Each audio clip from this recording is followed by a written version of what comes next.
Kalau kita simak Pak, kinerja keuangan ASA sepanjang semester 1 tahun ini cukup cemerlang Pak. Bahkan kenaikannya hampir 4 kali lipat dibandingkan periode yang sama tahun lalu. Sebetulnya apa saja Pak langkah-langkah yang telah dilakukan oleh perseroan? Oke, jadi kalau di tahun sebelumnya 2023 itu marketnya pengiriman untuk e-commerce itu cukup tinggi. Tetapi market e-commerce itu kurang menguntungkan ya. Jadi volumenya besar tetapi marginnya sangat kecil. Sehingga buat kita pada waktu 2023 banyak sekali kita membuka cabang-cabang atau namanya staging ya, tempat-tempat untuk menanganin pengiriman barang parcel itu. Tetapi dengan mulai perusahaan-perusahaan e-commerce-nya sudah go public, kemudian mereka juga melakukan banyak efisiensi, kita juga harus melakukan sesuatu yang berubah. Yaitu bahwa kita nggak bisa tergantung saja dengan e-commerce, jadi harus B2B juga. Kemudian kita juga lihat bahwa kalau mau lihat suatu bisnis bagaimana melakukan turnaround, harus lihat revenue-nya kan sudah nggak bisa naik banyak gitu.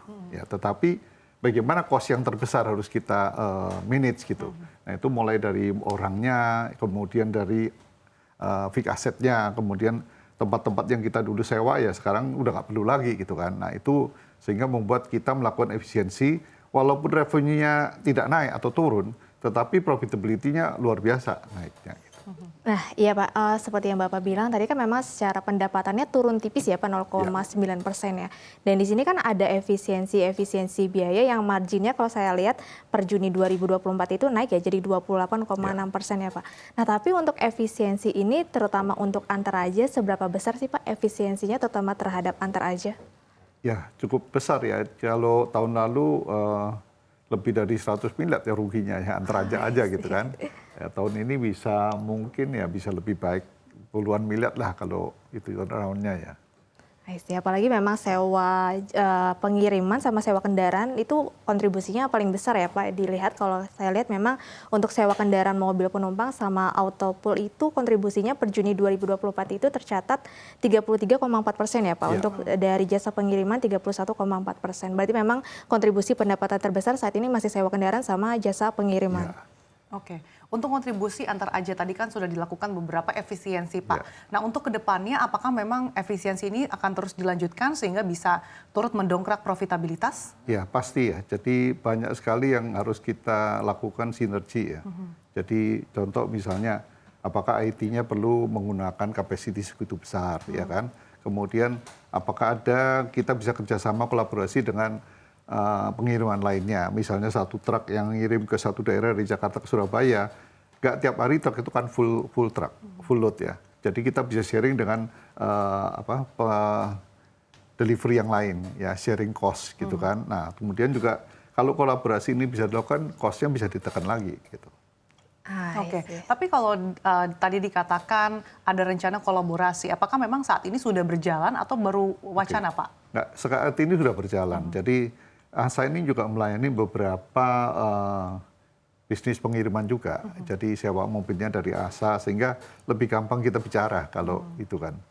Ya kalau efisiensi kan semua orang senang, ya kan. Bagaimana bisa deliverynya on time semua, cost yang paling murah, ya kan ini sharing ekonomi sebenarnya. Kalau kita bisa terapkan sharing ekonomi di dalam logistik, saya rasa sih banyak sekali yang bisa dihemat gitu. I see Pak. Pak, by the way kan ngomong-ngomong penjualan kendaraan bekas nih Pak, saya lihat memang datanya itu per semester 1 naik ya justru ya, 30% dibandingkan dengan penjualan mobil baru ya. Mobil baru justru kalau kita lihat nih Sasa turun sekitar 19%. Justru penjualan mobil bekas ini kan bisnisnya kan ada di ASA ya Pak, tapi kan sekarang daya beli ini lagi melemah nih. Kira-kira ada langkah-langkah nggak sih Pak yang bisa membuat optimis penjualan kendaraan bekas ini bisa meningkat lagi? Jadi penjualan mobil bekas itu kan harus ada yang dijual. Ya kan? Untuk ada yang dijual kita juga ngelihat perusahaan-perusahaan seperti finance company itu non-performing finance-nya kan naik. Nah akhirnya apa? Terjadi penarikan mobil yang harus dijual kan.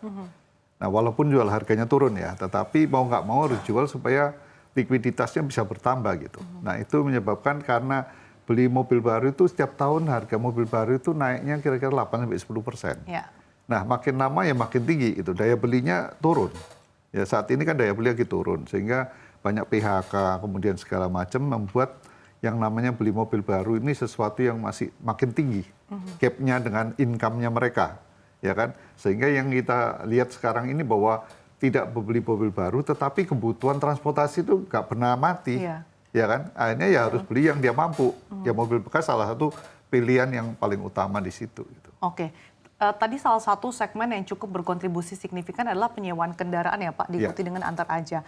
Apakah dalam waktu dekat atau mungkin dalam jangka waktu menengah panjang ada rencana untuk mungkin menggunakan atau konversi ke kendaraan-kendaraan listrik Pak? Karena kan kalau dari segi operasional ini bisa akan lebih murah.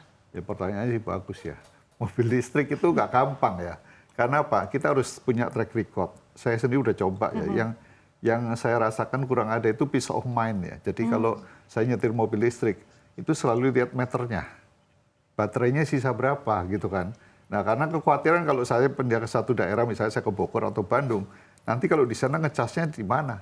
Terus berapa lama ngecasnya? Jadi di situ. Kemudian yang kedua adalah desain baterainya, kemudian charging time sama resale value-nya. Jadi kalau orang beli mobil bekas dengan mobil listrik, yang dikhawatirkan itu baterainya kualitas berapa persen. Karena nilai beli baterainya aja itu udah 40-50% dari harga mobil. Nah itu yang membuat orang masih ragu-ragu lah untuk itu. Tapi untuk second car atau city car itu oke.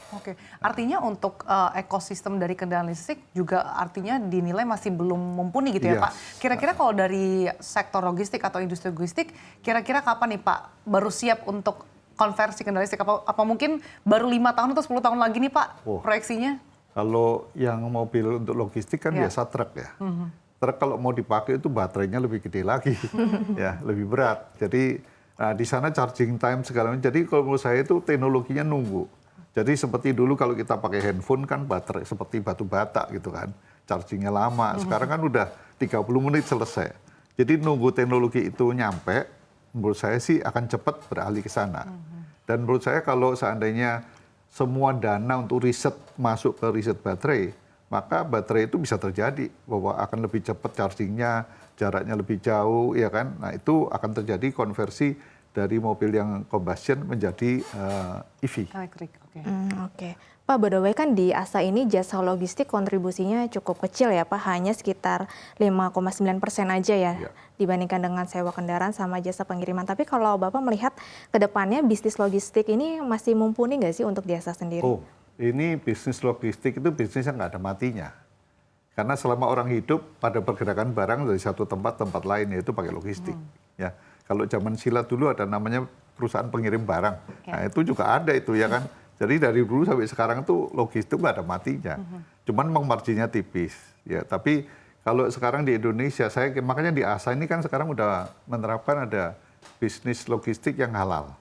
Apa tuh Pak maksudnya? Jadi maksudnya halal certification itu harus dipakai per Oktober ini pemerintah mengharuskan untuk menggunakan terutama bahan pangan ya. Supply chain-nya itu harus sudah halal. Artinya ini juga turut diwajibkan untuk industri logistik Pak? Iya. Jadi untuk pengiriman per Oktober 2024. Jadi kita udah duluan. Jadi udah menerapkan itu.